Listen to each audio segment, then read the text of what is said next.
You can do whatever you got. Doesn't matter. Yeah. Thank you. 5, 4, 3, 2, 1.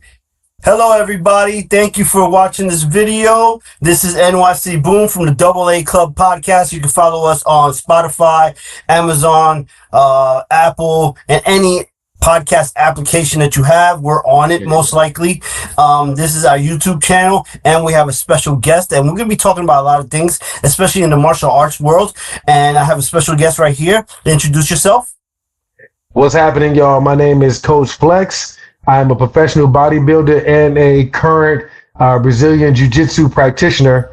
My goal today is pretty much to have fun and share as much knowledge I can with you before we have to, close this thing out. So just get ready to sit back, have a good time, and, hopefully we can drop some gems of things that you might have heard before that you're getting confirmation on, but then some other things that make you just kind of take your mind to a different place. We want to go deeper into how we can best set you up to win the game, not just in fitness, but also in life. So sit back, let's have some fun. All right, cool. So let's start off with this. Yes. I met you when you began your bodybuilding journey, right? I think you was at your first year or something like that, right? You met me just when I was getting started. So yeah, it was right after I did my very first show in Pennsylvania. Mm-hmm. And then I moved down to Orlando. So that's when I really picked up my career. I was still an amateur at the time when I met you. You saw me just putting in those hours of work, and we were doing crazy shifts at Gold's Gym, talking 18-hour days. Yeah. I was training at least 4 of those hours, 2 in the morning, 2 at night. And then so that was 2013 when I met you, and I didn't become pro until 2016, February that year. So it took you 3 years roughly to become a pro? Definitely. Yes. And why is that such that's a long time, a significant long time. Why is it so hard? Is it is it because of the amount of shows, or I know you guys have to pay for your shows. Is it monetary, or is it just because of the judging and I guess the ranking of each show? Yes. Well, I think it starts with the game plan. I think people get this idea of, I want to be a bodybuilder. I seen Pumping Iron. I saw Generation Iron, and I can do that. And I can certainly do that, which we're all capable of. But there's a roadmap that you got to follow in order to get there. A lot of people can afford to have a coach. So you talked about the monetary aspect of it. If you can afford, to have someone coaching you right away, you're more likely to get to that goal a little bit sooner, simply because you got a professional with their mind, their eyes, their ears, and their skill set on you. When I came down here, I didn't have anybody but myself, my wife, and my daughter, and just my dreams of becoming a professional bodybuilder. So just like everybody else who may not be able to afford a coach at that time, what did I do? I taught myself. I did the research on the nutrition. I'm mentally tough. I built my physical. I spent the time doing what Arnold would do or Franco would do. All of the greats, I just studied them. It's not something that I felt was hard to get, but I felt like there were already people that laid out a path. So I just started to follow that path so I can get there. So I don't want to discourage anyone and say that man, it's really, really hard, but you got to be committed. You got to be committed. You got to put the time into the gym. There's different levels and different categories too. If you want to be a pro bodybuilder, are you talking about physique? Are you talking classic physique? There's so many different categories now. Are you going into fitness? There's just different things. And so for my particular body type, I'm 6 feet. I got long limbs, with my 6 foot body going against someone who's, 5'7" in the same category, their muscle bellies look fuller, right? I'm so long, I got to work so much harder to build this thing into something even bigger. So you can have the vascularity, you can have the symmetry, you can even have muscular development, but is it big enough for what they want today? The categories or what they're looking for, depending on the show you do, is going to be different. So if you can get into a show so you can see how close you may be to becoming first place. Because it's rare that you do it the first time and get first place. If that happens, wonderful, but that's not common. And if it does happen, you still got to go to the next stage. What happens now? So the best thing to do if you're interested is, make sure you're eating well. It comes down to your nutrition. Make sure your goal is outlined. What specifically are you looking to do? I knew that I wanted to be a professional bodybuilder. So when people started talking to me about, well, your body type, you look like you should be physique, I could care less what they had to say. It's what I want. And I was willing to work no matter how long it took. I took my body from when you met me, I was about 170 pounds, just all muscle. And now I'm sitting at 210. It took time, 210. Yes. Wow. It took time to build that. I didn't become a professional bodybuilder until I was on stage at 195 pounds. I had to work my way up because this frame, even though it was like chiseled and symmetrical, I didn't have the size. So if you're going into the sport, you got to know the specifics of what they're looking for. Bodybuilding is different than physique, and physique is different than classic physique. It's so many different categories that you must make sure that when you say this is the path that I want to take, that you understand what the judges are looking for. And usually after you do a show, and you're right, it does cost to buy the food. It costs to have a gym membership. It costs to enter into a show.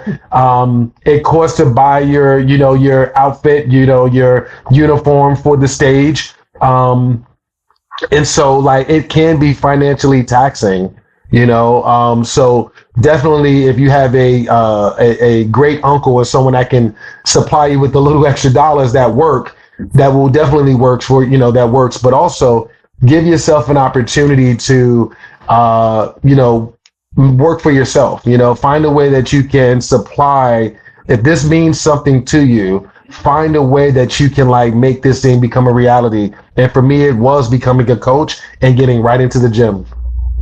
So it is good because you're leading to my next question. Now, my next question is when you do these competition with whatever category you're in, right?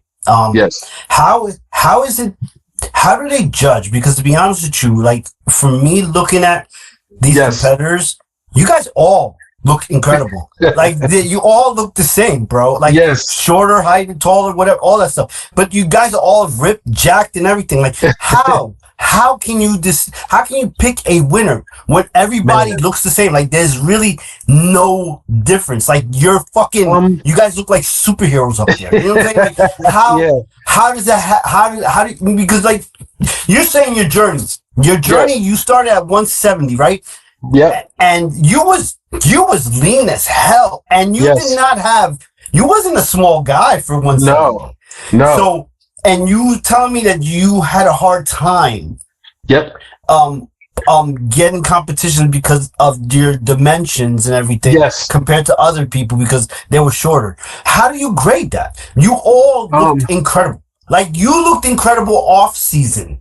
Understood. You know what I'm saying? People didn't even the professionals didn't look like you off season. So how do you grade that? How does that grading work? Because I don't understand it. I can't. Honestly, me personally, the only way I can see them picking a winner is because of preference or politics. Yeah. Not because they actually look better.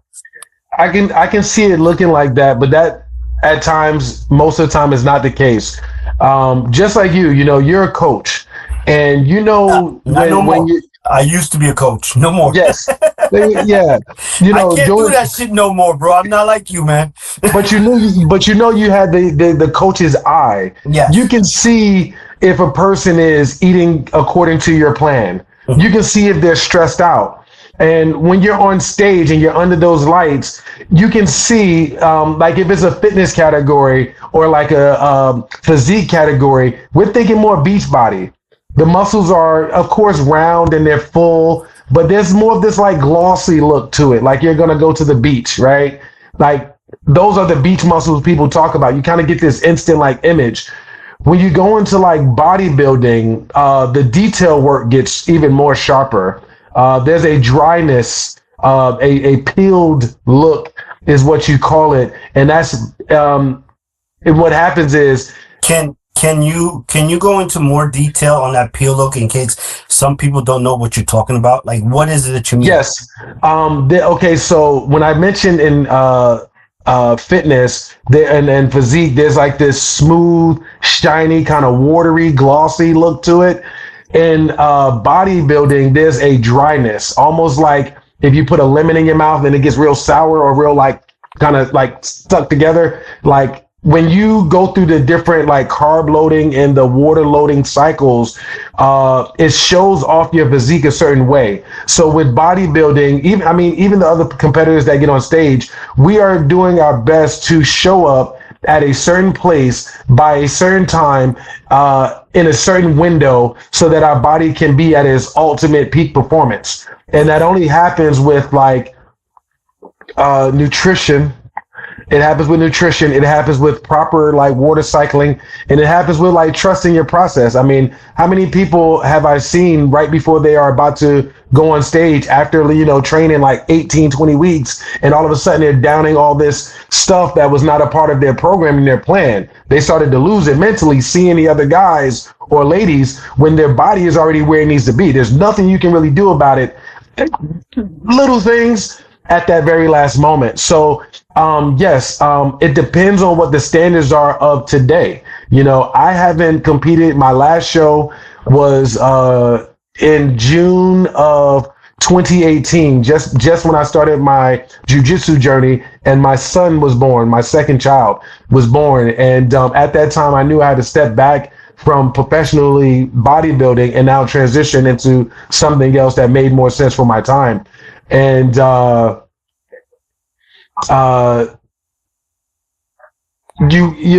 that time, I took the opportunity to,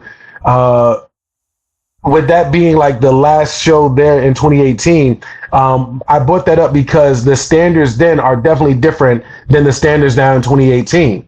Excuse me, 2025. What are they looking for now?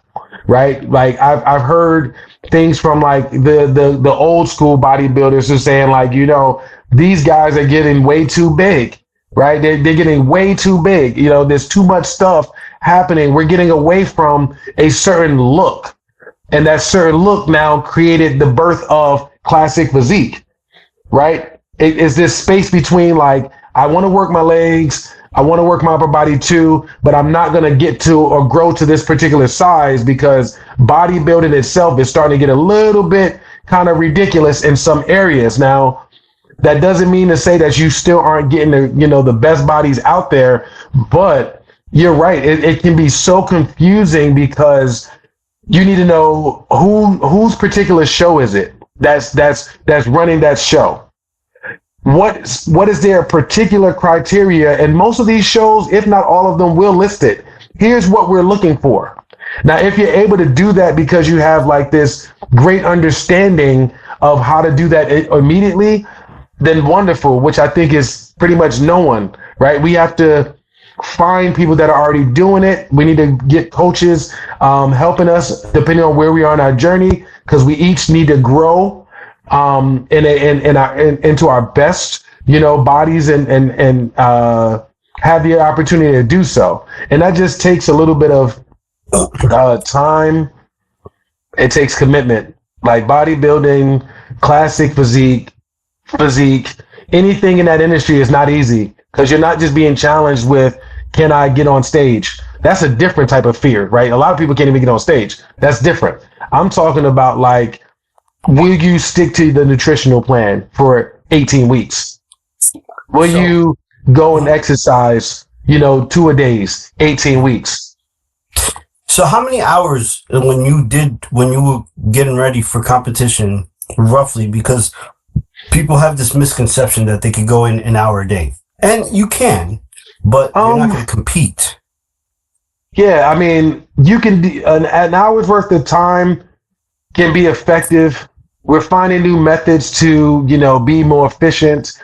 I've heard bodybuilders Old school bodybuilders too, who you thought was spending like hours and hours and hours in the gym, just say, I do 45 minutes a day and I'm gone. And I'm like, wow, how do you do that?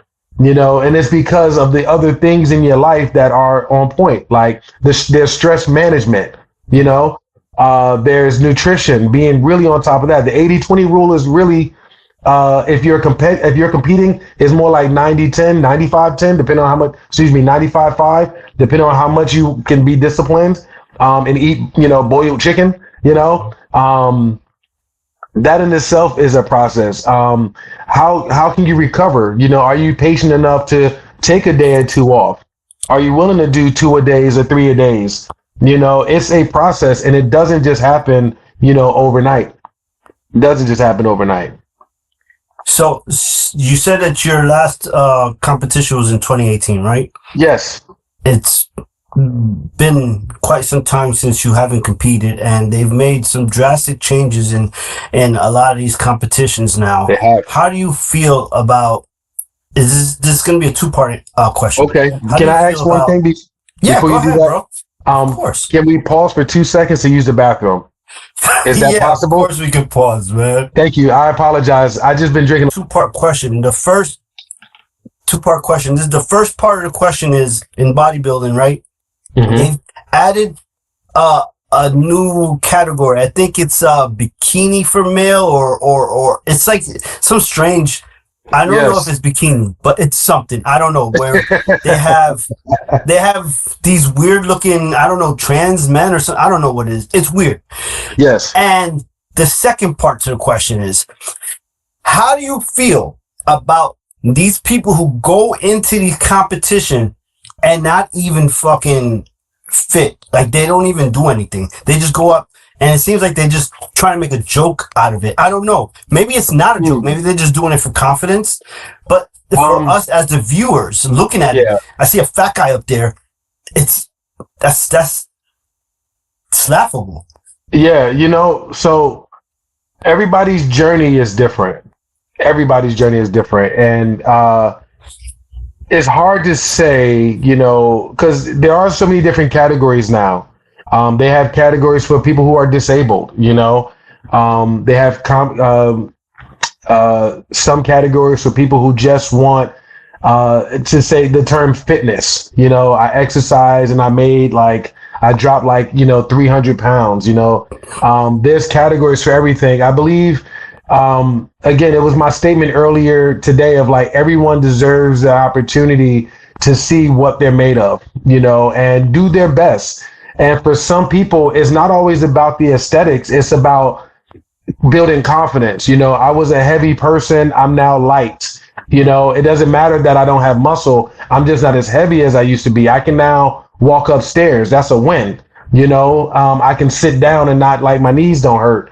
You know, so I think that there are some moments where like, yeah, you know, you came to see the best bodies on the planet, but you also came to see people put on the best show they can probably do. There's some people who, I mean, I know people who work out all the time and I never see a change, you know, but it brings them joy. You know, who am I to say that doesn't make you happy? But if you want to make some change, come see me, you know. There are other people who just want to, maybe they have cancer and they're like, you know, before something bad happens and I can't do this anymore, I just once in my life want to get on stage because I always wanted to do a competition. So for people who are in that place, I got a special place for you in my heart, you know, because I think, again, it takes a lot. Even with the best body on the planet, people still don't have the mental strength to stand up in front of somebody in some really small underwear, you know, or bikini. That's just, you know, you work so hard, why not show it off? And I think that if someone gets on stage and their job is to win. Now, there's a difference. Are you trying to win or just get on stage? If a person is just trying to get on stage and I paid a coach to just help me get on stage, I'm going to do my best to make the transformation, right?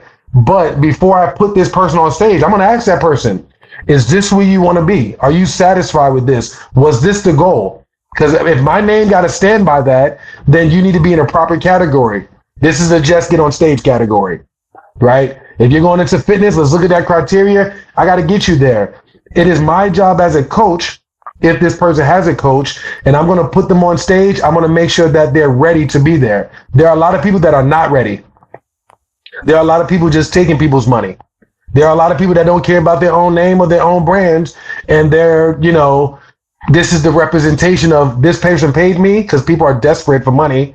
So this person paid me. So I'm just doing, you know, a lot of people who hire a coach didn't do their research on the coach. A lot of coaches don't even know how to coach. They just got the information, you know? So, man, that got me a little frustrated, right? I'm like, man, like, I think that it's a relationship between, like, if a person does not have anyone to guide them on that journey, then of course you do the best you can do.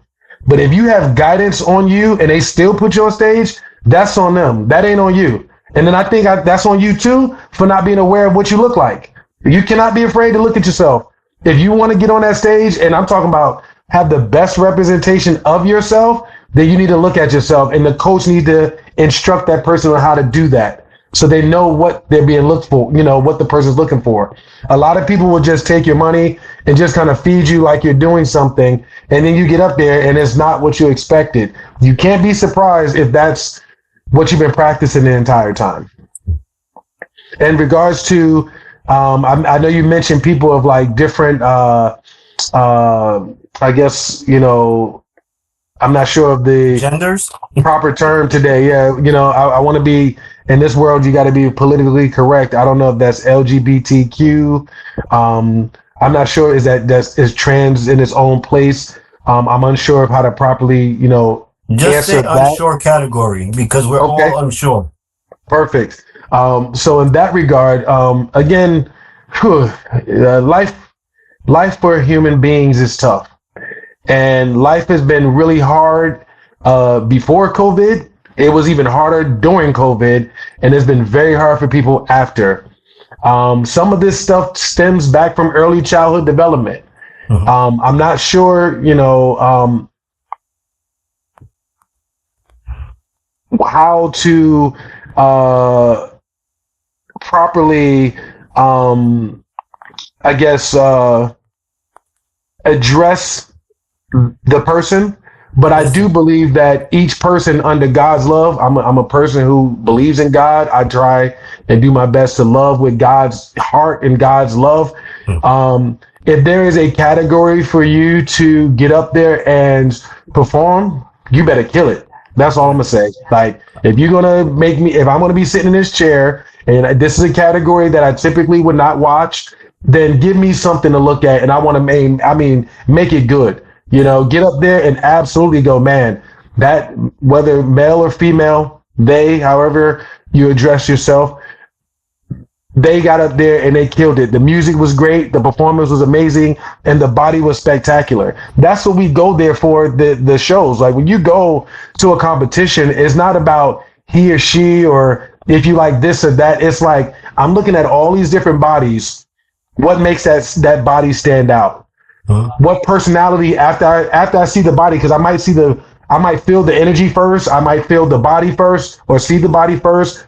But what is it that this person is sharing with me, you know? So I do believe that, you know, I have my reservations about, you know, trying to include everyone and everything. You know, I believe we don't need to all do everything, you know, together. That's a personal feeling. But I do think there is a space for all and a place for all. And if there is a category, which, you know, there is, then, you know, do it, represent, go kill it, man. Like, people come to see the best bodies. And listen, it don't matter if I've seen women bodies better than men bodies. I've seen men bodies better than women bodies. Like, and if we're talking trans, I mean, I've seen them with better bodies than both, you know. So at that event, we're going to look at the bodies, and if you're up there, just deliver. Whoever you are, deliver. Gotcha. So, yes, sir. So you still coach, right? And I do. You coach professionals and Yes. people who just want to get in shape. Anybody, right? And you have an app that you do it online now, right? Yes. Okay, let's talk about that for me. So my wife and I, we created something called That Good Start. And it's a program that gets specifically, we are looking for moms and dads that pretty much want to make fitness a lifestyle in 90 days or less. That doesn't mean we don't help someone who is, 21 years old and want to get there, in the best body, or someone who's 55 and want to make sure they can do a proper squat. We are here to help people. I think what makes us unique is we start at the foundation, where I believe today's world, everyone's always building the talent. And so a lot of people are getting hurt or injured because they are rushing so much to progress a talent instead of making sure their foundation is like solid. So we help people specifically understand how their body type works. We understand how to get that. We look at form and technique, whether it be proper squatting, proper push-ups, which is also, and you'd be surprised how many people just get shoulder injuries, elbow injuries, because when you ask them, hey, do a push-up, and you don't specify it, everyone tends to mess it up because you don't know if your chest focus, tricep focus, center of the chest focus, I'm not surprised how many people don't know how to do a proper push-up. Yeah, man. Seriously, like that's something that we want to make sure that people understand, how to strengthen their core. But not just that, like, to make this a lifestyle, you got to make sure your mental energy is there. Like, do you have the plan in place so that you can set up the routines which give you the opportunity to win and be most successful? And the people that we have and are still working with, not only do you see a transformation in like their body and their mindset, but they apply these skills to their lives, which is also why I'm so interested in jiu-jitsu. I can't wait to get to that part of the conversation, but it's all connected, and so Oh, so I was going to say, so first we have what we do offer is our signature program, the Fit Parent Blueprint, which is a 90-day program for moms and dads. But then also I have an app called Coach Flex. And with Coach Flex, he is a coach. He's me, who's with you all the time and on the go. So rather than going to like a Chat GPT, or one of those other AI bots, I specifically created this myself. If a coach, and I think every coach would agree with this, you do all of this stuff to gather all this information and knowledge and wisdom so that you can provide it all to your clients, to the people that you coach. We wish we can give it all to them.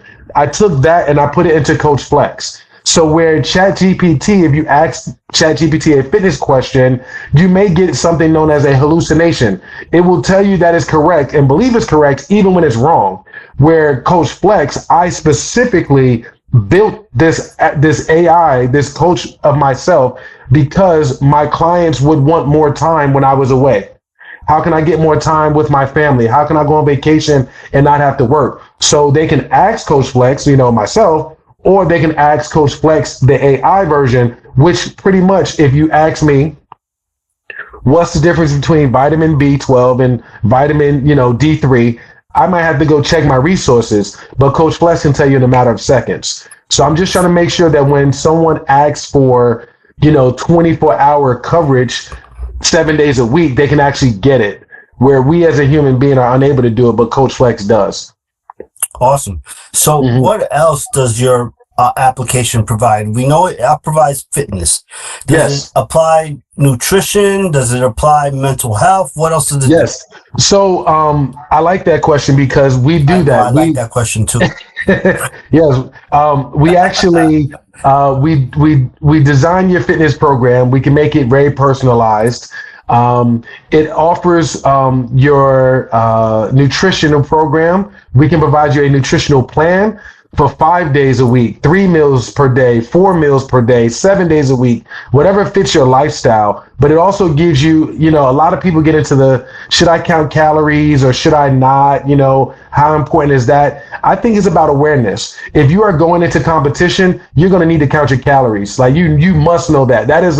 You must be disciplined about that. But for the everyday person who we work with, no, you don't need to do that chaos. All you need to do is take a photo of your meal and it will upload it into the app and go, you know what? out of those 300 grams of carbs you could have eaten, you only use 160 of them. So a lot of the clients I find out could have eaten that muffin and they're feeling bad about it because they don't know if it fits their macros or micros. So we educate our clients and our families on how to properly eat towards their goals. That's what it is. Nutrition towards your goals. A meal plan is provided. You can follow it. You can swap the meals out, but the goal ultimately is for you to build a routine that you can follow, right? Because the more consistent we are, we can definitely achieve our goals. And then we work on behavioral change and routine building. That is one of my biggest things that I like to offer, that we offer to all of our families. Is not only are you going to be working on the mental health stuff and finding ways to reduce your stress, but we're going to talk about the plan of how to do that. Like, how do you set yourself up? Like, do you leave your sneakers by the door with your backpack so you can run right out the house? You know, do you have a routine so you can properly go to bed so that way you can sleep, you know, get some quality rest throughout the entire night instead of your brain constantly like functioning? So I think that what we ultimately do is we're the ultimate reminder, you know, the ultimate reminder, you know, check your dashboard. My wife or I most likely already put something up there for you, and it's going to give you the plan for the day. You know, most people right now have decision fatigue, and we take the decision out of it. When you open up the app and you look at your dashboard, you know the activity that you need to do that day. You can see your calories that you can input. If you have a Apple Watch, a Garmin watch, a Fitbit, you can connect it right in there so I can see your blood pressure. I can see your activity and your heart rate. I mean, we're fully connected to you no matter where you are. And we have clients and families global. That's incredible. I love that. Thank you. And, you know, I know when people are talking, are inquiring about fitness goals, the two things that always pop up is workout and nutrition. And mostly workout, because nobody understands nutrition, but nutrition is part of it. But no one ever thinks about the mental health, the behavioral aspect to it. And that is incredibly important. And I didn't know how important it was till like 4 or 5 years ago, when I got, when I was deep into corrections, that was fucking up my mental health, bro. I had to like take mental health breaks to like, get to like rebalance myself. Necessary. And people don't understand, like, when you're stressed or you're negative or your fitness goals take a step back because of that. That's another key thing to getting into health. Yes, you know? Everything. You know, the ultimate goal is for us to meet people where they are. And I like to use the old school lawnmower as like an example, right? When you go to start that old school lawnmower, you got that cord and you got to pull it and you got to pull it and you got to pull it, and eventually it just starts and then it goes off on its own. And that's what we want to do. Like, most of the people we come across, they know how to work out. They just stopped working out. They want to work out. They just didn't start. You know, they started working out. They got injured. You know, they never went back to it. They got ideas, but then they don't know where to go from there. And we don't want to make people feel like their questions are not important, or if they're stupid. People just don't ask. Mainly men. Men need a lot of help, but we don't ask for it. We don't ask for it. Don't even ask for it. Don't even ask. That's why, honestly, we're stubborn. Yeah, most. I would say that women have more coaches than men, and that's across a wide variety of like professions, simply because they are willing to ask and we are not. Mm-hmm. So we definitely empower the people we work with to like really help set themselves up to win. And we talk about that mental health stuff. We send them messages on Monday saying, yo, I hope that Monday was good to you. How'd it go? We hit them up in the middle of the week and say, just get over the hump, keep going. Like, we don't have to communicate at all times, but there is a message that says, yo, we're thinking about you. What's up? How was your week this week? Did Friday go good for you? Tell me one thing you liked about it, right? People hate Mondays. I just sent the message. I'm looking at it right now, Monday. I sent the message out on Monday, and I said, I hope today you have a great day. Give it your best effort. Just the little things. And then I got a picture back from her being so happy that like I just thought of her.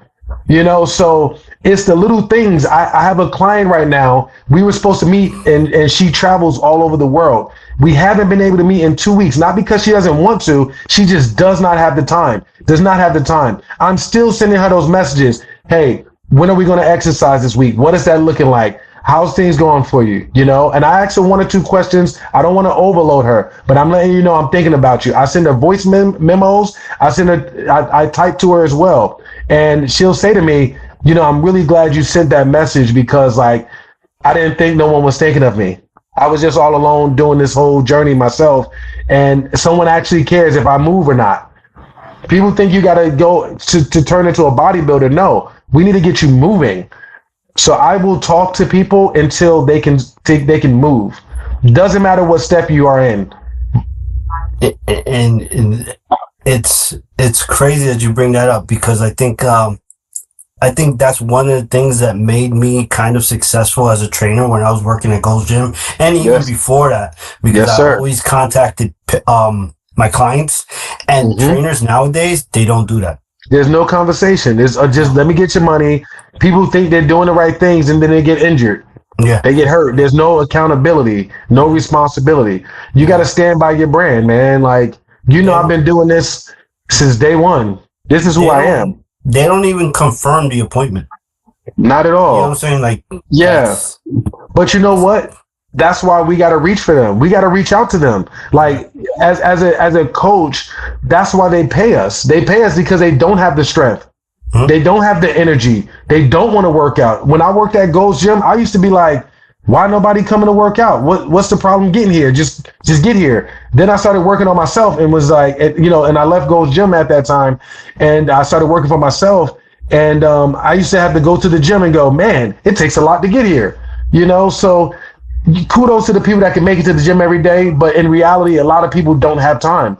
So how can we meet them where they are so they understand that their life has value and their life is important, if not to themselves, to their husband, to their wife, to their kids, to their mother, you know, father, to somebody that like wants them to hang around longer than another day, you know? It is very challenging because nowadays, especially now, and it's going to get worse as the years come along, but people are spending more time at work than they are at home. So it's very difficult to make it to the gym. It is. But let's make this transition. Let's go back to 2018, okay? Yes, sir. 2018, you made the transition into jiu-jitsu, which is jiu-jitsu or Brazilian jiu-jitsu, because they're two different. It's Brazilian jiu-jitsu. I know they talk about American jiu-jitsu and all this stuff, but you know, it came from Japan. It came from judo. So it's BJJ. You know, BJJ is what I do. So how did you start? Like, what happened when you first went into the first class? Like, because I know that's not, when you went in there, you wasn't thinking like, oh, I'm done with bodybuilding. This is my new shit. No, you didn't think You're absolutely correct. Like, You're absolutely correct. Yeah. Well, okay. So, so as a kid, one of my uncles is a sensei. And so I used to train like one of those really hard, like if you saw 36 Chambers, all those Buddhist monk movies, Drunken Uncle stuff, like my uncle used to have us training like that as kids, like no lie. And so like I've always been, man, I love Jean-Claude Van Damme, you know, I like all those martial art movies, Bruce Lee. I was always into this, and I just would start like some type of like fitness or whatever, martial art as a kid. And then, you know, you just get busy with life and all of a sudden you're doing other things. When I was at Penn State, just before I moved down to Orlando, a school opened up right up the block from me, which is amazing. And I told my wife, if there was a school that ever opened up, I'd stop in. The coaches, the sensei name there, his name is Ryan Gunn, GH, I believe, RN. He's one of the best like jiu-jitsu guys that's out today. And I only got to spend like not too much time there, maybe a month, if that. So that was my initial start, but I wasn't as focused like I am now. So in the beginning, I just was very interested because it's something I wanted to do. The very first class, I learned I liked it, and then I had to move. So I couldn't really experience it the way I wanted to. Now, fast forward to me moving to Orlando. Right away when I got down here, I live in Lake Nona.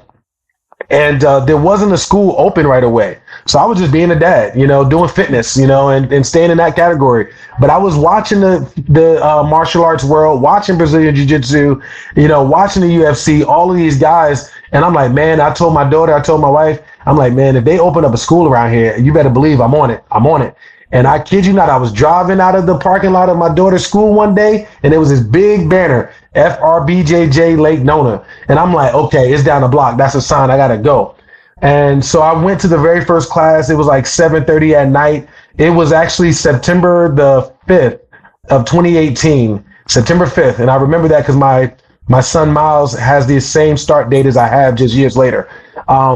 But September 5th, I went in, and being a bodybuilder, you're not at this stage. I'm not thinking about technique. I just have power. So I'm like, let me just move these people around.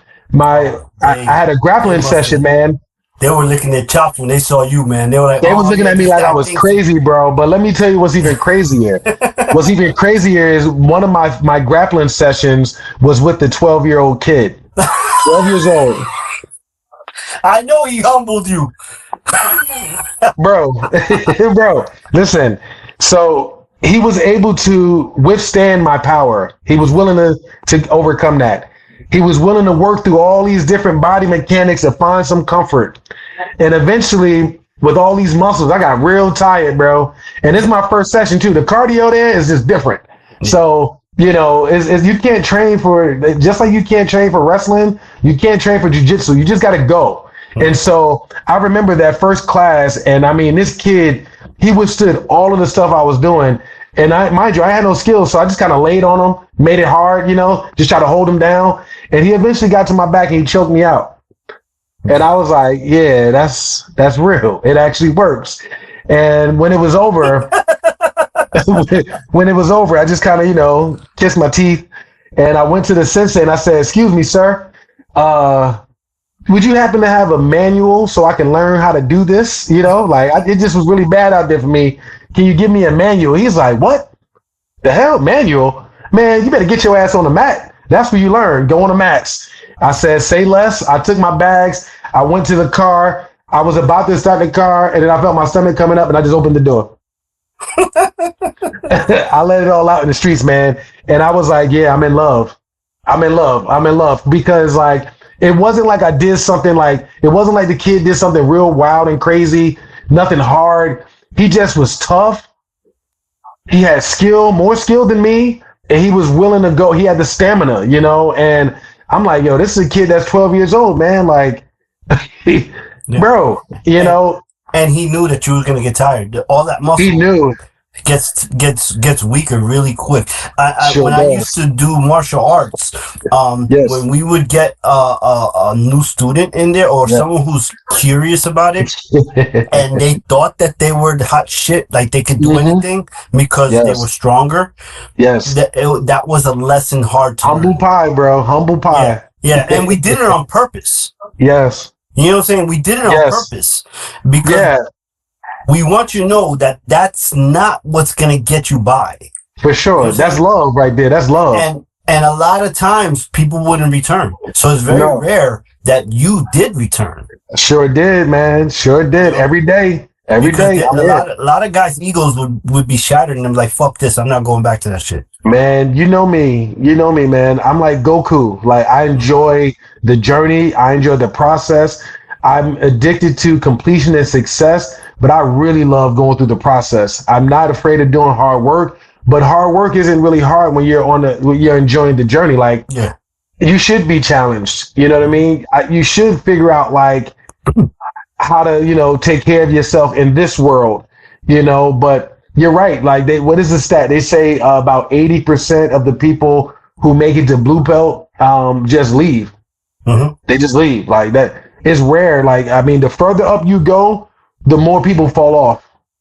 Yeah. Right now, we're trying to make sure everybody stays because there's a lot of benefit if you hang around. I promise you. And there's so many factors to it. It's because the testing becomes more difficult. It's also because life happens at times. Other parts is that they just have to take a break and they just never get back. You know what I'm saying?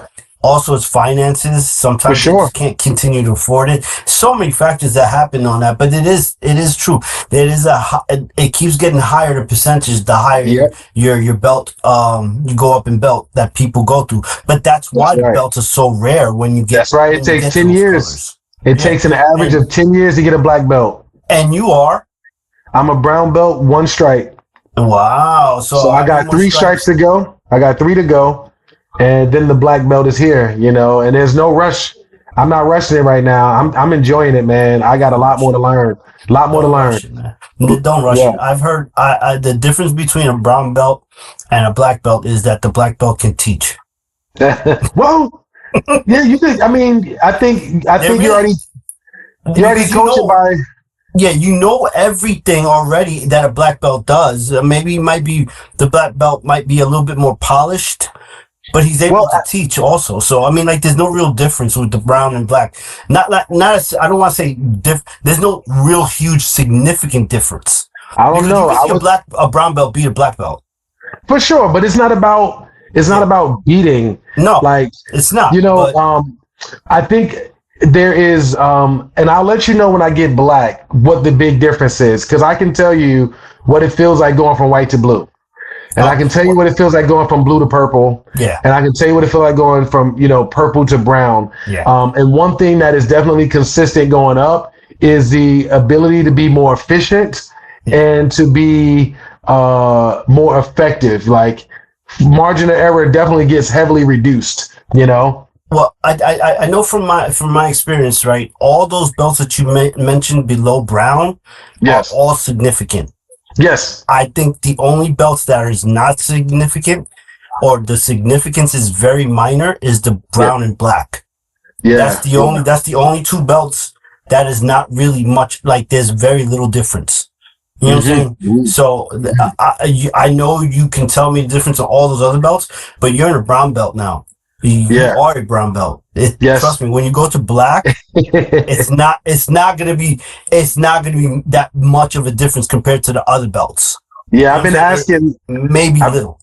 yeah, I've been asking my black belt friends, like, because I have some who recently got their black belt within the last month. I got another guy that within the next actually like 2 weeks. Can't wait, man. He's gonna get his black belt, and I'm just asking him, what does it feel like? What is it? What's that process like? Right now, they don't have much of an answer for me. Yeah, Trying to fill it out, but I'll let you know personally when I yeah, get there. Just yeah. not rushing it. But it's an incredible accomplishment regardless. But you know what I'm saying? I think those two belts are the closest in margin than any of the other belts. Yeah, yeah, yeah. So I so understand. but yeah. So do you have any other future plans to continue into other parts of MMA, or are Oh, you just gonna stick to BJJ?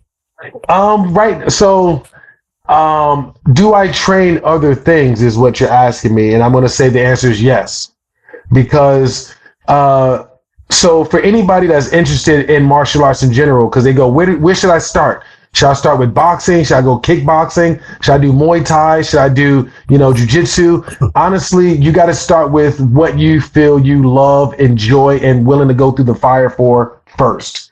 So some people are where they want to get right to striking, and that's cool. You become a master of distance, right?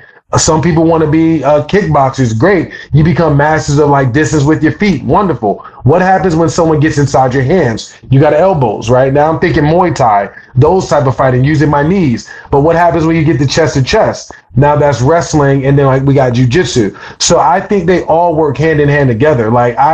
Just because I know jujitsu and I'm a black belt in, getting about to be a black belt in jujitsu, it doesn't mean that I'm the best fighter on the planet, or that I don't need to sharpen up anywhere else. And we see this in the UFC. Guys go in there, trying to do jujitsu, and they forget that they're in a fight where they can get punched, elbowed, right? You're grabbing legs.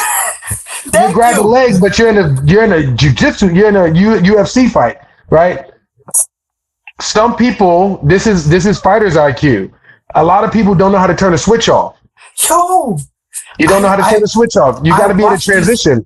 I watch these fights and I'm like, what the fuck is he thinking? Like, what does Yeah. he think? This is not a jiu-jitsu fucking tournament. This is MMA. Some Granted, people when you they have jiu-jitsu, you can punch, kick, elbow, knee, elbow, you name use it to fucking get into your transitions. Like these guys be ball hugging fucking nut sacks until they get a fucking a limb, yo. I'm like, well, some people throw hands so they can shoot, so they can just get inside. And some people throw hands because they actually got them.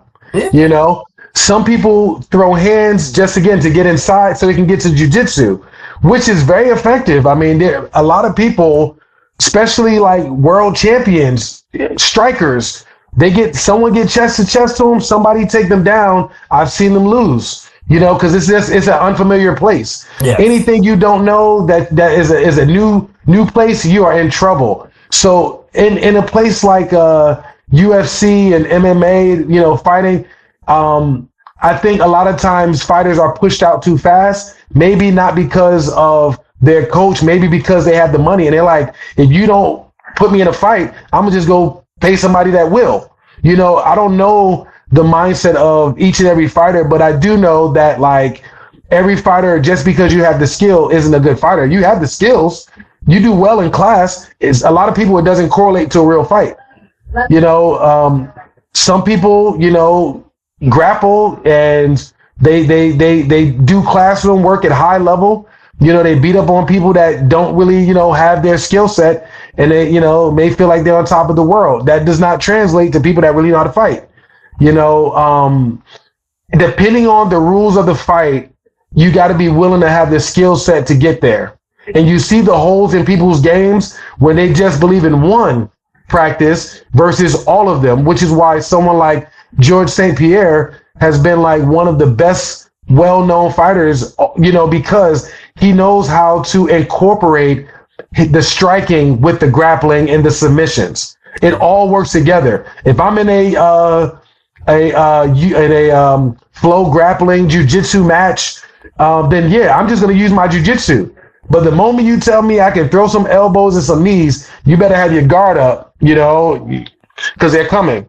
So it doesn't mean you can't get to that part of the fight, but I see the same thing happen in the classroom. A lot of people have a lot of information. They get to a road, they get stuck. They keep trying to go down that road where clearly it's a dead end. It's a dead end. But for some reason, they just keep fighting in that same area, burning energy and getting ready to lose the fight. So I think that the way you practice in practice will correlate into the fight. And again, just because someone can strike, they can knee, they can kick, they can submit you, it doesn't mean they can actually fight. And if they can fight, it doesn't mean they're a good one. You know, that all, like, again, takes time. Someone like John Jones, Ilya Tapoya, you know, Jack Della Mandela, Islam Makhachev, you know, Israel Adesanya, you know, all these guys got like a variety of like skill sets that if the fight goes somewhere else, you know, they can utilize it. You know, name for you. Who? Justin Gaethje? No, that's my guy. Justin Gaethje is dope. That's my boy. I love seeing him. Well, you know, he got a crazy wrestling background, and he just chooses to like slang and bang. Yeah, I mean, he hits hard, bro. One of the highlight reel. I love watching him fight. He's exciting to fight. I mean, to watch. Yes. Fight, you know. Yes. But the name I was going to bring is who's infamously famous and was considered one of the best in BJJ. Kron Gracie. Like he was supposed to be the best Gracie. Out of all the Gracies, and he went to the UFC. And this guy only won one fight and lost 3. And I saw them. He just could not understand. You know, and here's you know, here's another. This is one of the things that kind of bothers me, right? Yes. You know, jiu-jitsu in general, whether it's American or Brazilian, it's a on the ground fighting style mostly, right? Yes. So you're on the ground, whether you're on your back or on top of the person, you're on the ground. It's a ground fighting style, right? Yes. But the thing is, you have to get to the ground, and you definitely got to take down. Yep. Yeah. And jiu-jitsu is not really known for having very effective takedowns. Well, it depends on what you practice at your school. You know, if you I'm just have saying in some, general, like in general with oh, all you're these absolutely, in absolutely jujitsu, correct. it's not they're not really like they have takedowns, but it's not effective in MMA like wrestling. Like Well, those because you, wrestlers, they'll take you down regard like they can blink and you're down. yeah, I think that if you have wrestlers in your school, it's a blessing and a gift Yeah. because they have a certain level of commitment to a move, some discipline to not get on their back or be pinned, and they can teach you a lot. I learned a lot from the wrestlers at my school. Judo, if you have judo guys in your school, jiu-jitsu comes from judo. I'd say most schools, if not all of them, practice takedowns, but and I mean we should be, but a lot of time the skill is spent on the groundwork versus the standing work because you got to teach people how to break fall. Yeah. You got to you got to teach people that, and then there's stages to takedowns, and people can still get hurt. So depending on the youthfulness or where your school is in the stages of early to late, you could have a lot of young people that don't need to be falling to the ground because naturally they're going to put their hand out and their elbow's going to break. You know that these things, the skill to fall takes time. That's also a lawsuit. So people are trying to protect and make sure that they got solid people that's going to really put in the work to protect themselves and the school.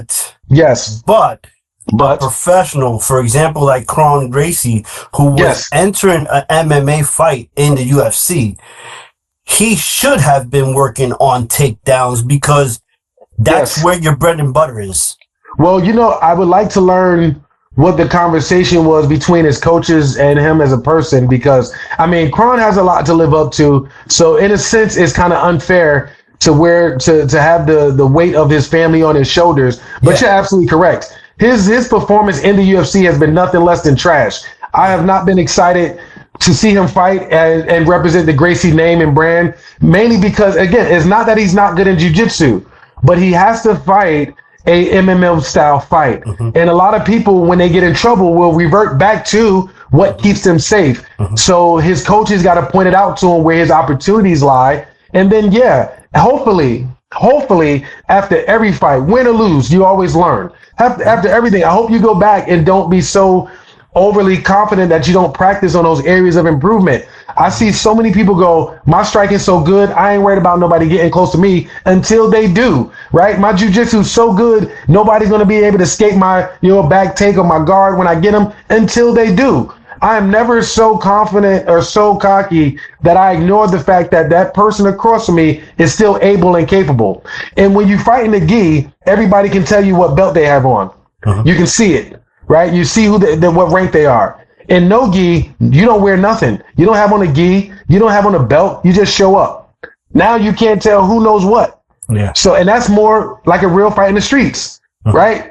What's going to happen? Are you just going to, just lie down and let somebody start punching you? No. You're going to get up. You're going to defend yourself. You're going to fight. So in jiu-jitsu, I think it has to be more than just, taking a person down, but also understanding the fight. There's different levels. Like, I didn't know I was behind in a fight when I'm used to submitting people because I was losing points. There's a point system.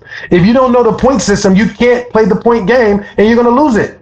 Right? You got to know how to get points, how to not give them up, how to submit. Like, all that stuff makes a difference. So along with that, you got to know, am I ahead in the fight? Like, am I leading the dance or am I behind in the dance? And if I find myself behind, can I get ahead? It's a constant game of chess. It's good, man. In your opinion, right? Yes. Why isn't jiu-jitsu evolving and adding wrestling or wrestling type takedowns or more different type of takedowns? Because like I said earlier, the fight is on the ground. So this is where you win. You got to get the person to the ground. That's what we need to work on. Yes. But I'd like to say that, so in my opinion, especially at his level, that level, like when you're competing, I think that's the person, but not the brand. Jiu-jitsu is evolving. It's always evolving. It's constant. Like, it's constantly evolving. The people who are probably the most dangerous people in the sport we may never hear about. They call them gym warriors or jiu-jitsu monsters. There's a whole lot of name for them. They don't care to fight. They care to be great martial artists. Mm-hmm. They know that, like, I don't need to put my hands on somebody unless I need to. There are others, so I believe that other schools are practicing takedowns. I believe that they are working on their wrestling game. But at the same time, it still comes down to, is that a good school or not? Do those people, again, you could have a black belt. Do you know how to teach? Do you know how to coach? That's a whole different skill set. I know a lot of people that got belts. Not all of them coach or know how, jiu-jitsu is evolving. There's a lot of, in the whole FRBJJ family, there are a lot of wrestlers and damn good ones too. Like state champions from high school, coming in from college, doing ADCC competitions, traveling to our school. Like, we actually fight with wrestlers every single class. And it's important to have them because, again, they're going to sharpen you up on your feet. They're going to make sure that you understand why you're doing a collar tie, why you're grabbing the wrist, why you're grabbing the, shoulder, elbow. Like, we are teaching and learning from each other. So I'd say that you are finding a lot more wrestling and jiu-jitsu. It is just based on the school, and it's based on who's coaching. Like, my sensei definitely prioritizes takedowns, but we also have a brown belt in our class that loves wrestling and loves teaching from a wrestling aspect. His son just went to Luther College for the wrestling program. So, like, he's focused on wrestling being a part of our school. So I think that each school needs to understand how important that stuff is. But just like you can say, which gym is better, whether it's Gold's Gym or Planet Fitness or, Crunch, whatever, it's going to depend on what's feeding you the right things. And I think that we can all learn from each other. That's why there's this family in jiu-jitsu where it's like, let's continue to travel to other schools. Like, if you go to another jiu-jitsu school, 9 times out of 10, they're going to tell you, yeah, there's a membership for the day or a cost for the day, but you don't got to pay it, your family. Do you need a gi because you didn't bring your gi? Here, we got to loan a gi for you. Just do us a favor. Just get on the mats. Show us share what you learn. So we are a community that is constantly sharing information, learning from each other. You got some areas where people are a little bit more, tightly knit or feel like they want to be a little bit more private, and that's okay. I hope you're winning with that approach. If not, then, you can see us come through,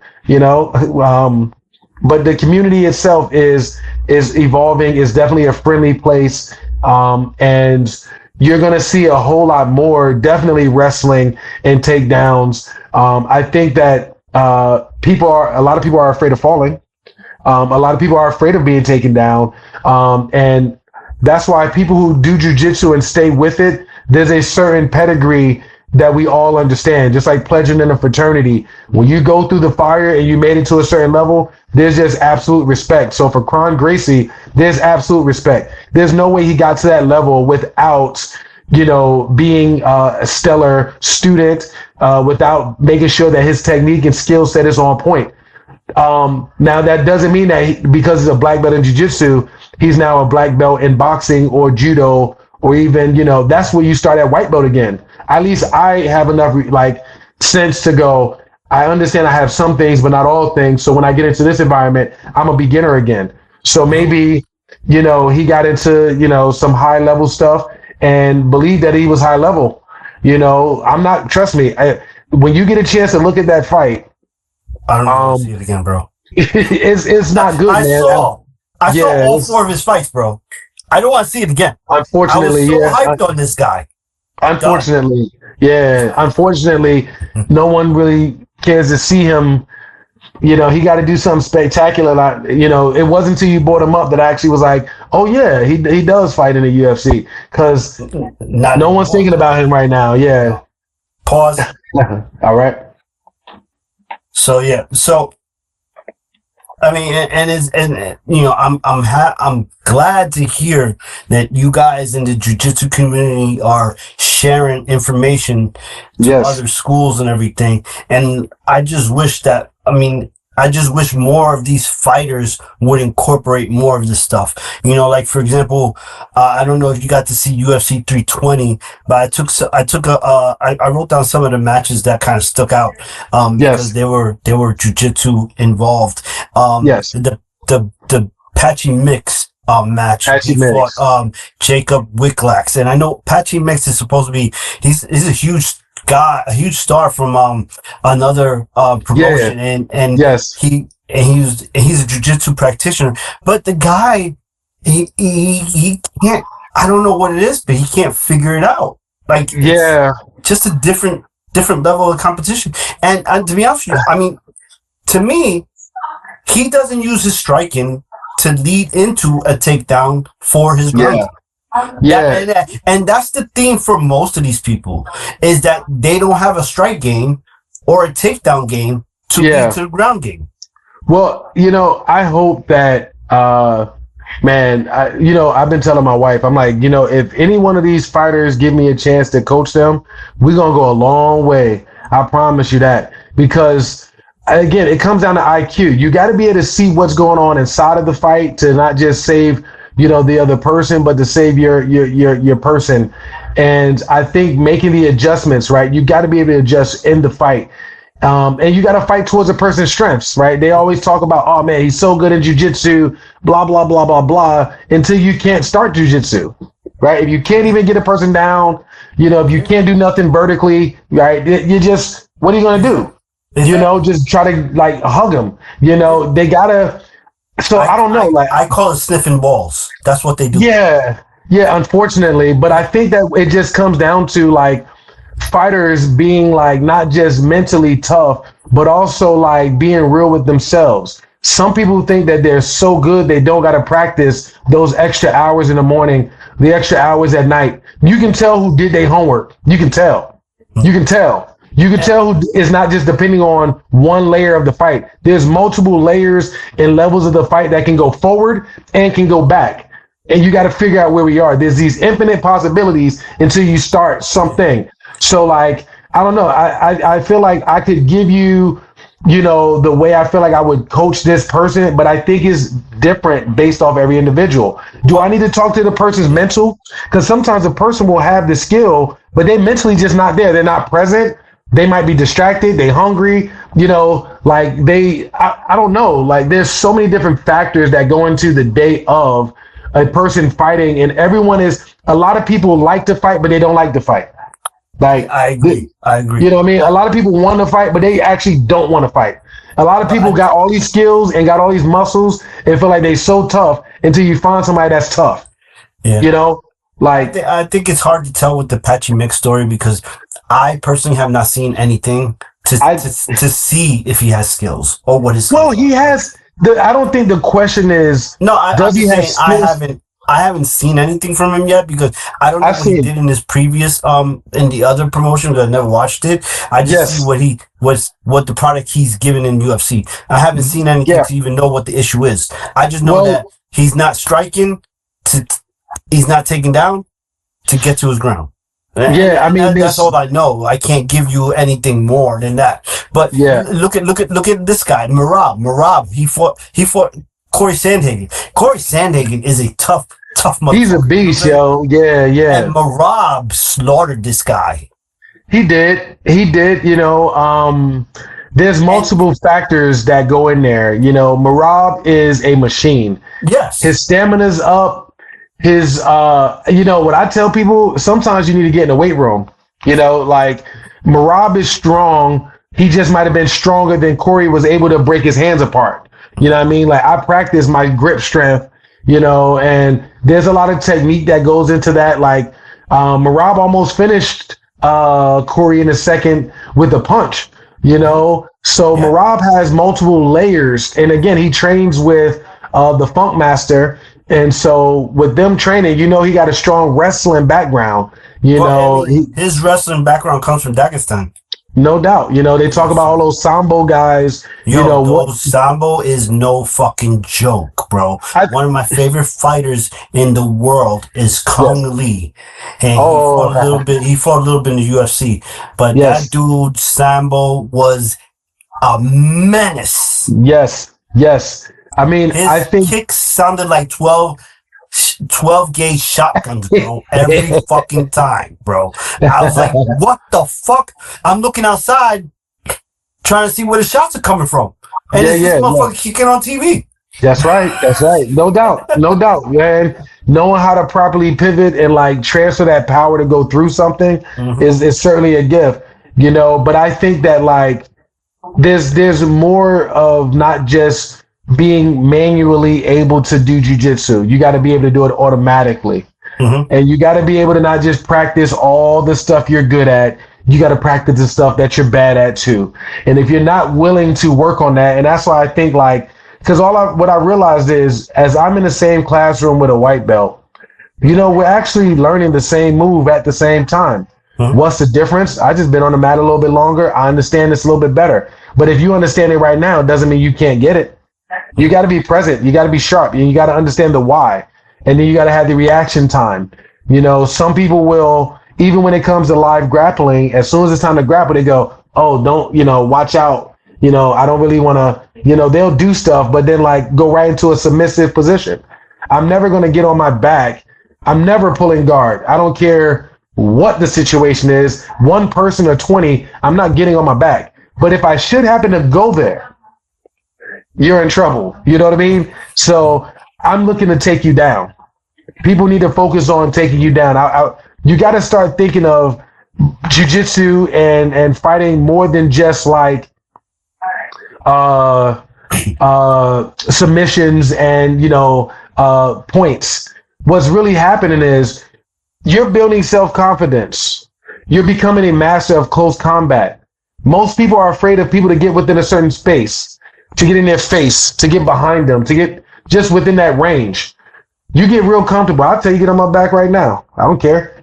You can mount me too. Doesn't matter. You can throw me in the air. I'll probably choke you before I walk, you know, I land and walk off. Because I'm calm now. I can see, I can reach. Everything has a purpose. And if you're practicing for real life, like what's going on out there, then you're like being, and I'm glad that we're talking about this because in the beginning, I mentioned the story about working with a kid that was 12 years old and being able to like withstand all of that stuff. Fast forward to like the future, and it's not about anything other than understanding like the why. Why am I grabbing this? Why am I grabbing that? How can I get here quicker? You know, like, are you willing to play the game? Most people do not have a plan. If you say, you know, if something happens right now, I'm going to protect my family and I'm going to do this. Okay. And then when it happens, you can't even make a phone call because you're so afraid. So jiu-jitsu, boxing, martial arts in general is going to help you build confidence in knowing that if someone should enter your space, you can protect and defend yourself and get away, or you can like take care of your family. That's what this stuff is for, you know? So you're telling me that you believe that jiu-jitsu is very practical in a real street fight. Yeah, definitely. What I can do horizontally, I can do vertically. Mm-hmm. I can choke you standing up. I can definitely break your arm standing up. Like definitely. But that all depends on if there's one person or if there's multiple people. Mm-hmm. You've seen situations where like someone was, you know, maybe trying to like rob somebody and a jiu-jitsu guy comes over and hold them down. Yeah, mm-hmm. We know how to pin someone down. Like it's position over submission most of the time. So we can hold you down for a long time and there's nothing you can do about it. Absolutely nothing. Doesn't matter how strong you are, how much you want to buck. If you don't know how to like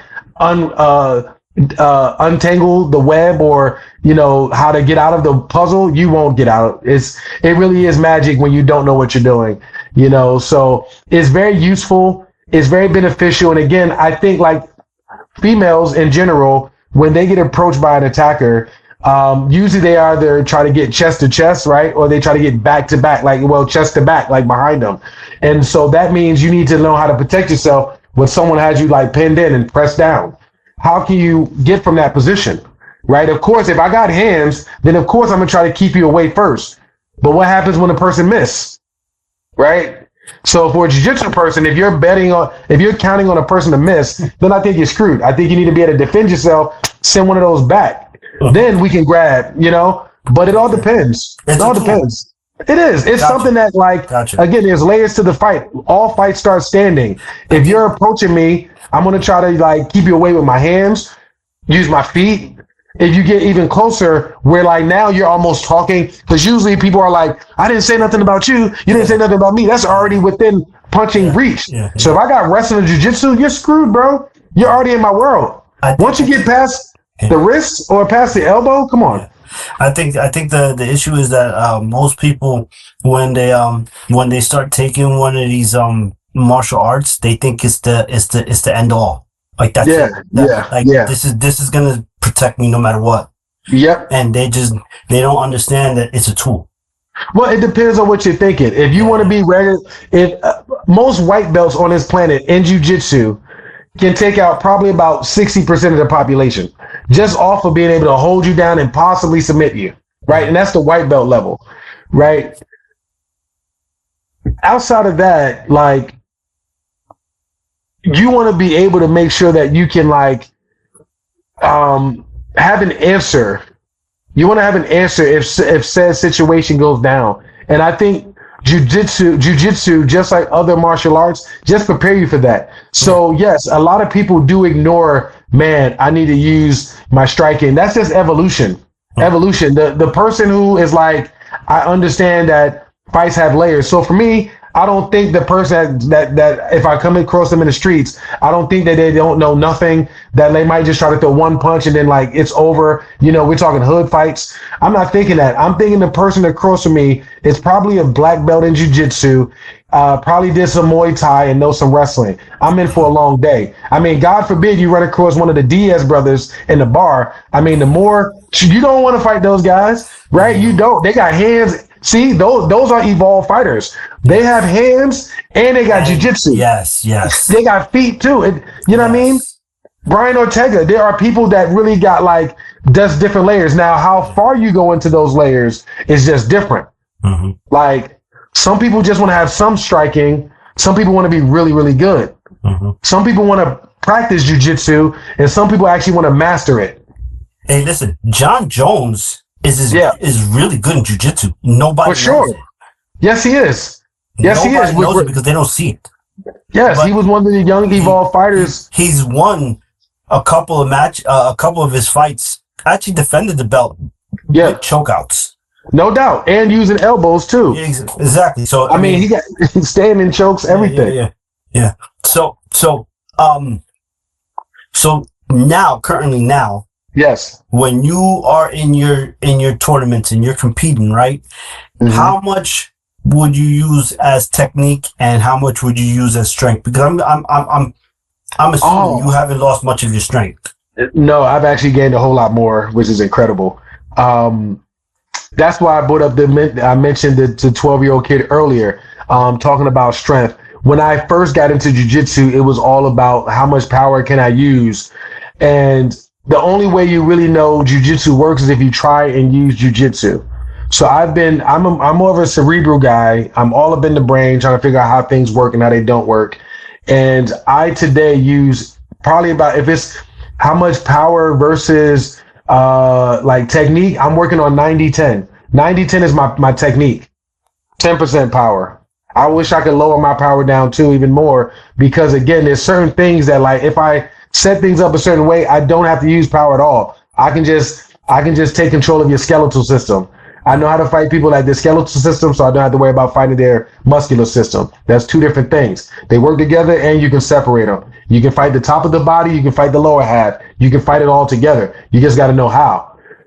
So for me, today, who I am today, I'm trying to use as much technique as possible, because I've been in situations where I've used so much power and I gassed out. Right now, I mean, like, I had a fight that I was in, I think it was earlier this year. If not, it was last year. And I was winning the fight. I think it was last year. It was a 5-minute round, world title, world league. And I was winning the fight for 4 minutes and 57 seconds. There was 3 seconds left. That's My arms filled up with so much lactic acid. yeah. The guy just tipped me over. And I went and I fell because I was inside of either, I think I was in his guard or I was in his half guard, and I leaned over a little too much. My hands were frozen. He knocked me over, and then he went from passing my guard to mount. So he got the sweep and the mount, which was 6 points. He beat me by points, right? I smashed him. You can go back and watch this fight. I have it. I beat the guy for 4 minutes and 57 seconds. So, and then when the fight was over, I was laying there, chest huffing and puffing, just breathing hard, man. I was gassed, and I was like, never in my life again am I gonna let that happen to me, man. I didn't eat properly. I definitely used way too much power. This was at purple belt. It was way too much power. I was just, the adrenaline was dumping. I was like charged up, man. And the good news was that guy was willing to fight too. He wanted to fight too. So even though I took him down, even though I stayed on top, it wasn't like he made it easy. He was fighting the entire time. Think of like a wild horse bucking the whole time, bro. And I was just doing my best to like stabilize, and it just gassed me out. And so today, who I am, I learned so much from that fight. I went on to win gold in the future. Not just at purple, I won gold at brown too. And it just every time you go, you just learn, man. Like, it's really what you do in the gym. Like, I really work hard when I'm grappling with my friends. These are my training partners. I'm not trying to win against them. I'm trying to learn. I'm actually trying to do jiu-jitsu with the least amount of power, the most amount of efficiency, the lowest margin of error. There's just things happening, you know, and anything for me that's like not automatic, I'm working on. And anything that feels like a red alert, that's a danger, I'm also looking as an area of opportunity to work on myself. You know, I am dabbling into Muay Thai. I strike, I throw elbows, I throw knees, I kick. My wife, who is she's a brown belt in Krav Maga, she's taking Muay Thai too. And in Muay Thai, they don't have a belt system, but she's more advanced because her hands and feet have been governed over for the last few years. I've been grabbing people. So when I go into the Muay Thai environment, I'm a white belt again, bro. I'm a white belt. It doesn't mean that people forget that you still have skills when you transfer over. I still had jiu-jitsu footwork. I still have jiu-jitsu skill set, but I'm now humbled to the process of I can be kicked, I can be kneed. How do I defend against that? And how do I still get to a jiu-jitsu position if necessary? So how is your shin training going with Muay Thai? Oh, you know, my calf, listen. No, not calves, the shin. Well, my shins were hurting because we were checking kicks for quite some time. I was actually sparring some guys, and that's the worst about Muay Thai. Listen, the sensei that I've been working with, his shins feel like diamonds. Yeah. Okay. He just taps me for demonstration like a little flip, boop. Yeah. And I mean, my joint is like beating. Yeah. I was practicing kicks with his son. We were going back and forth, and my calf was out of commission for like, I don't know, I was walking funny for like 3 weeks, man. Yeah. So I love it though. Like, it's like, I'm the type of guy who, if you hit me, I want to figure out how not to get hit. I'm thinking, do you do anything to condition the shins in general? Well, yeah, I'm actually practicing. I'm doing practicing with my like shin to shin stuff. I'm doing practicing with my forearms. I have some things that I'm using to strengthen my shins, but nothing's better than actually like going knee to knee and tapping and feeling what that feels like. Well, here's a tip. Some of the old school people who didn't have access to some of the training equipment, they would use rolling pins. Oh, that's a good idea. Just they would kneel on the ground and use the rolling pins and roll their shins. Ooh, that's how we trained our shins back then. I like that. That's something that I can definitely incorporate. I got one of those. To be honest with you, the shin training is the worst in Muay Thai. I did Muay Thai. It's the worst. It's crazy, brutal, bro. And if you don't train your shins, it's gonna take forever. For real. Always gonna feel that. If you don't train your shins, it's gonna hurt like the first day every day. They do. And then I go right back to jiu-jitsu class on Monday. Yeah. And I gotta hide the fact that like my legs hurt. It's rough. So it is, man. So how, with your training, with your bodybuilding and Yeah. your transition into jujitsu and your competitive nature, how do you stay with such a healthy mental health? I mean, Um, where do you get that from? Is that from your wife, from your kids? Is it's it just me. you built in It's me. yourself? Like, what is it? It's Do you do me. hobbies? It's me, bro. Like I have a lot of hobbies, but some people have different addictions, and mine has always been self-preservation. Since I was a kid, I was doing push-ups, drinking water, not eating drinking soda because of, how it affects the body. I've been training since I was a kid. I love it, man. I honestly wake up and like I eat, sleep, and breathe this stuff. It's not hard for me. When it came, what was hard was when I was so in June of 2018 when I did my last bodybuilding competition. My son was born on June 23rd, 2018. My last show was June 30th. So that show I took second place and I was eating hospital food. Okay, that's hospital food, and I took second place. That was in June. By September, so I was talking with my wife, like the schedule, the workload, the what it would do to our finances now that we were growing as a family. I just could not put that stress on my family at that time. And jujitsu was the thing that I was looking to really do. I became a pro in bodybuilding. My goal was to be a pro, not be Arnold Schwarzenegger. I achieved that goal, and I realized the effect that it started to have on my family. So I changed. I just kind of shifted to what else I wanted to achieve. I've always wanted to be a black belt in some form of martial arts. Jiu-jitsu happens to be the one that I love the most.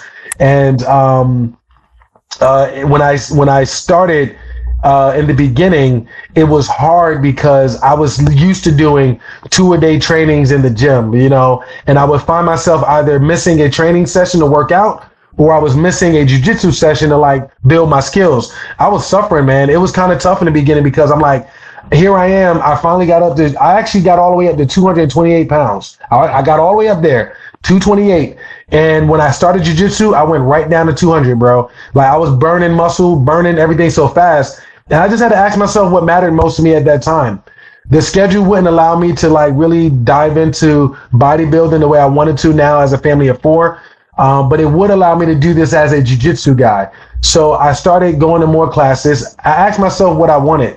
My original journey wasn't to become a professional in bodybuilding. My original goal, which it still is to this day, is to be a walking statue. I just want people to like, it's more for me, but when people see it, I want the muscles to change and like just kind of shift so much. You go, man, I can't ever like, it's always a work of art. Like I'm trying to be a walking, masterpiece for myself. And it messes with you when you do so much work and you get on stage and someone goes, nope, not good enough today. Yeah. And I had enough of those not good enough todays when you know how hard I work, bro.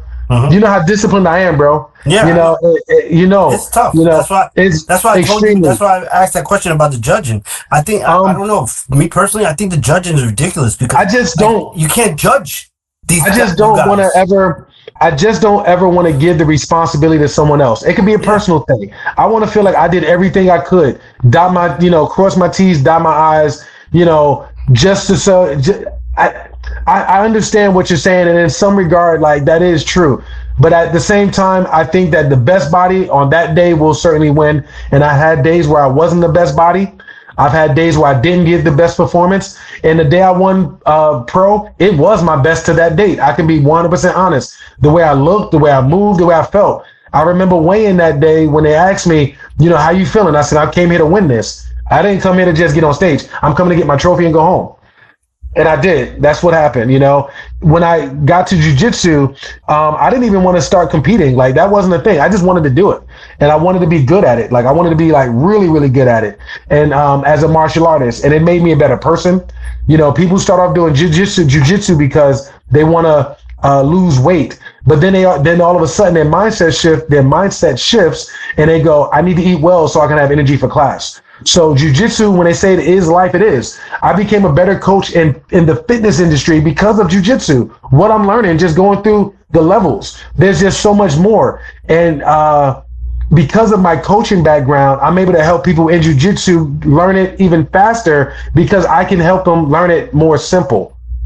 Right? There's a lot of Brazilian jiu-jitsu. Most of the time your instructor speaks heavy Portuguese. And so there is a little bit of a disconnect if there isn't an English speaking professor in the room. but everyone can look, everyone can see, and everyone can put that effort into it. So like if this podcast, you know, gives me the opportunity to like travel the world and like coach people in jiu-jitsu, and I mean through conversation, because I think a lot of people are really good. I just think that they don't know how to make themselves good, like how to translate that into a fight. Yes. That's a different conversation you got to have. There's a level of like actually not being afraid to fight. I grew up in Newark, New Jersey, bro. I'm not afraid of fighting. I'm not afraid of fighting. Bro, I used to thump in the Bronx all the time, bro. Bro, yes, and I love it. Like, and I love it not like I'm trying to start trouble, but if like someone fights with me, I think it's a game. Like, oh yeah, it's about to be on. You know, so I try. If someone hits me, I wake up and I'm like, okay, now I got to make sure that like my defense is up. I don't want to get hit. You know, I can take a hit, but I'd rather not get hit. You know, but I also want to deliver the pain. You know, if in that room where most people might feel like they get bullied in a fight, I'm looking to be the bully. I want to bully the bully. And I got to teach people how to bully the bully. You know, every one of us can do that if we're backed into a corner. The goal is to be able to do that when you're not. How can I be that way 24/7 without being alarmed, scared, you know, terrified? I don't got to use this unless I have to. You know, so Well, yeah, listen, man. So yes, it was great having you on this podcast and discussing this with you. yes, Please sir. tell the people where they can catch you and more about your app. Yes. Oh, yeah. So definitely, look, you can find me on Instagram and Facebook as FlexSmithOfficial. You can also find my business at the Body Smiths. That's at the @THEBODYS. Excuse me, BODYSMITHS. The Body Smiths, and my website is thebodysmithplan.com. And just for everyone who didn't catch it, I'm going to put all that stuff in the description for you too, in case you didn't write it down, what he's saying. Okay? Thank you so much, man. I appreciate it. Thank you so much, bro. I appreciate you. I am so glad I get to see you. It's been a while, yes, bro. Sir, it has. To you, so. It has. And God bless you and your family. You know what I'm saying? Same we to need more you. wonderful men like you, just in general, talking. Thank you. I'm glad that you're doing this. I'm glad that you had me on your show. I look forward to doing this again. Let me know when we can connect. No, but you let me know when we're going to do it again, because you're the one with the schedule, not me. Yes, sir. Yes, sir. I don't do shit but self-destruct. All right, bro. You have a good one, man. Catch us on the podcast AA Club. Thank you.